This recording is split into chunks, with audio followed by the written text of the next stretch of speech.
Hey guys, today I have a super easy and fast chocolate truffle recipe. To get started, place a third cup of heavy cream in a measuring cup, and you can warm it in the microwave or in a pot, just however.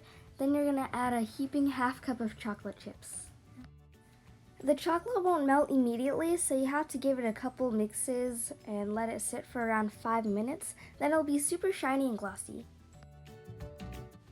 The chocolate ganache should look like this, super shiny and glossy.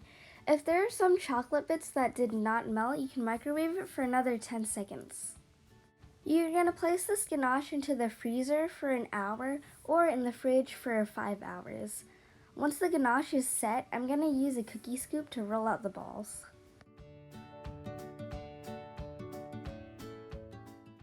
I don't think it's possible to keep your hands clean at this part because it's very messy. Once you're done rolling everything, pop these in the fridge for around 15 minutes. Meanwhile, I place half a cup of chocolate chips into the microwave for around 15 seconds, and I stir, 15 seconds, then I stir, and repeat that until it's melted.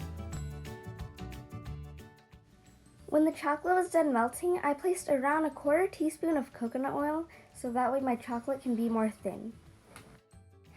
After that, take your chocolate balls out of the fridge, and I'm going to use a fork to dip it into the chocolate. The chocolate truffles will look a little bit absurd right now because the ganache melted on the chocolate and it's just a big mess, but once you refrigerate everything, it'll be good as new.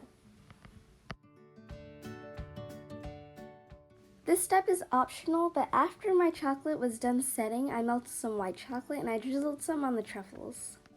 When you place the truffles in the fridge for about an hour, the chocolate will harden and it'll taste very good.